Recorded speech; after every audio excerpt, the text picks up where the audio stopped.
سلام، خیلی خیلی خیلی خوش اومدین. خب توی این جلسه میخوایم با هم دیگه تابع ویلوکاپ یاد بگیریم. یه تابع بسیار راحت ولی بسیار پرکاربرد. و اینم بگم که کلاً اکسل برای من بهترین نرم افزار دنیاست. و حتی معنی لغویش هم یعنی برتری داشتن. و خب بریم که یکی از برتری‌های این نرم افزار رو ببینیم.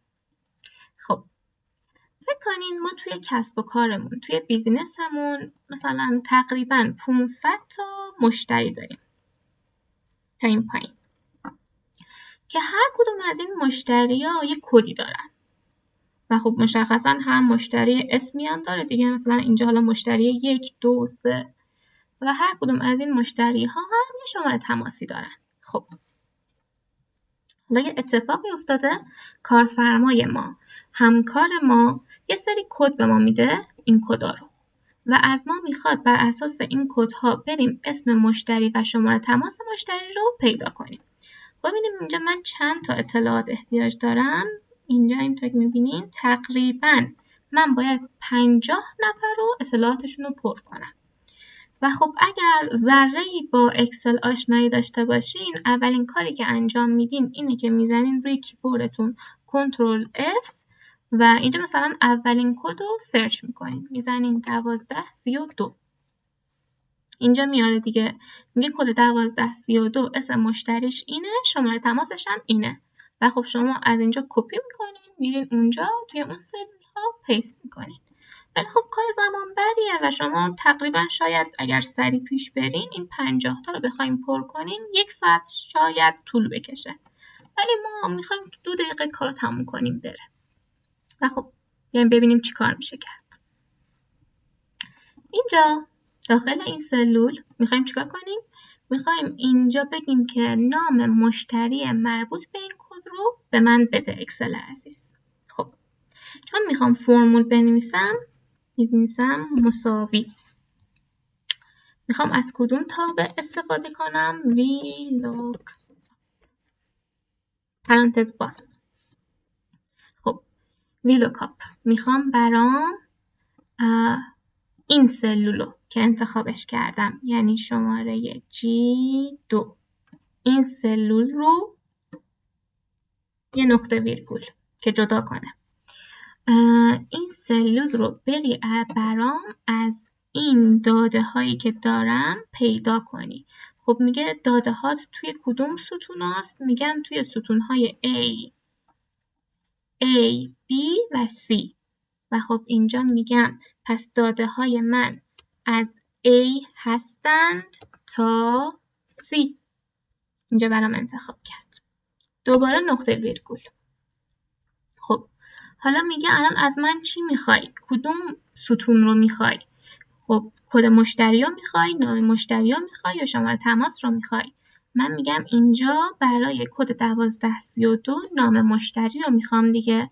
و توی این داده هم نام مشتری، اگر اینجا رو بگم ستون شماره 1، اینو بگم ستون شماره 2، اینو بگم ستون شماره 3، نام مشتری من داخل ستون شماره 2 هست. پس اینجا میگم 2 نقطه ویرگول.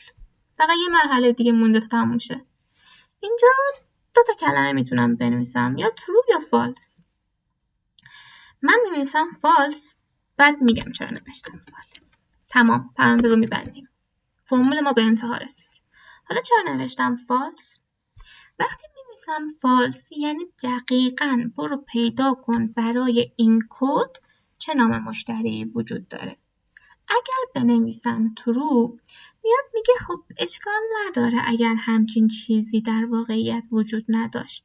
اگه تقریبی تخمینی چیز شبیه به اینم بود بردار بیار بذار. ولی من چون کارمو میخوام دقیق باشه می‌نویسم false. تمام. اینجا برام نوشت برای این کد این نام مشتری وجود داره. خب بریم سراغ شماره تماس. اینجا من دوباره این تابع رو می‌نویسم برای اینکه برامون مرور بشه. میام می‌نویسم مساویه کدوم تابع؟ ویلوک پرانتز باز. کد چنده خانم؟ چی رو میخوای بگردی؟ میگم کد G2 نقطه ویرگول. خب دامنه‌ای که میخوای بگردی از کجا تا کجا بود؟ میگم از ستون A تا C. پس میزنم A تا C نقطه ویرگول. بعد میگه خب کدوم ستون رو میخوای که اطلاعاتش رو توش بگردم؟ میگم خب شماره تماس من توی این ستون هم اگر بگم این ستون شماره 1 این 2 این 3 داخل ستون شماره 3. پس اینجا هم میزنم 3 نقطه ویرگول مینویسم فالس. تمام. به همین شیرینی هم برام شماره تماس آورد هم نام مشتری. خب خیلی راحت اینجا میام پایین، این علامت مثبت رو میبینین، دوبار روش کلیک میکنم و به این قشنگی تا پایین برام چیند. میام روی این سلول، اینجا هم همینطور دوبار کلیک میکنم. تموم شد به همین سرعت. خب الان ممکنه بگیم که واه اینجاها چرا یه سری چیزای عجیب غریب نوشته، پس اینم که اشتباهه کار نمیکنه که. نه اینا یعنی چی؟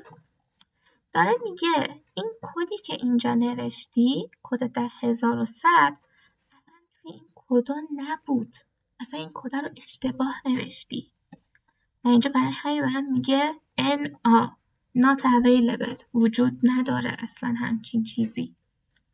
پس یعنی این کدایی که اینجا نوشته NA کدهایی هستن که من حالا دستم خورده اشتباه نوشتم، چیزایی که اصلا توی این دامنه وجود ندارن. پس من برای چی باید بنویسم؟ اینم از این.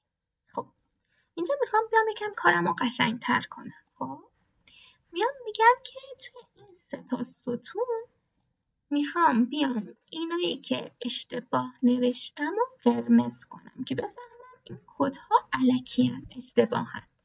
چیکار میکنم؟ اومدم خب این 3 تا ستون رو انتخاب کردم، میرم اینجا میزنم روی گزینه کاندیشنال فورمتینگ و بعد اینجا میگم که خب میخوام یه قانون جدید بنویسم. اینو میزنم. اینجا آخرین گزینه رو انتخاب میکنم تا بتونم فرمول خودم رو بنویسم. اول همه فرمولا گفتیم که میذاریم مساوی رو میذارم.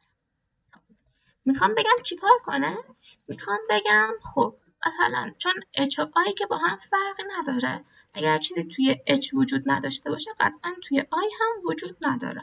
خب پس صرفا میتونم بگم که برو بگرد توی ستون H به ترتیب ردیف برو جلو.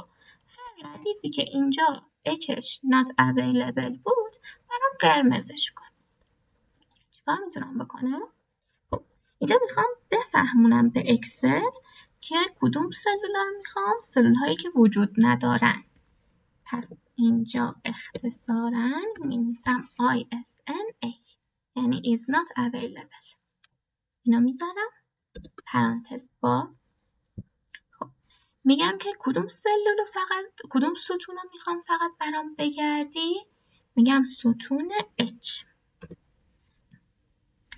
و چون که نمیخوام بره بقیه ستونا رو بگرده، میخوام این ستون فقط قفل بشه، بعد یک جور قفلش کنم.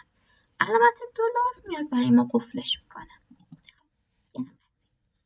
و حالا من اینجا ببینید دیگه چون اینجا انتخاب کردم اولین ردیف H هم چنده؟ H1. همیشه باید اولین ردیف هم مشخص کنم. میگم خب اولین دادم هست H1. تمام. پرانتزم میبندم. خب حالا میگه میخوای چیکار کنی؟ میگم که اینجا بزنم روی فرمت، بگم که میخوام برم رنگش رو قرمز کنم. اوکی. تمام. با همین شیرینی و قشنگی. چی من داد الان؟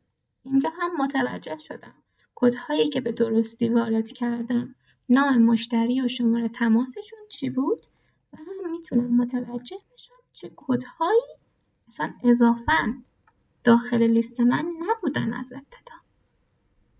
خسته نباشین و امیدوارم این تابع قشنگ و ساده رو به خوبی یاد گرفتید.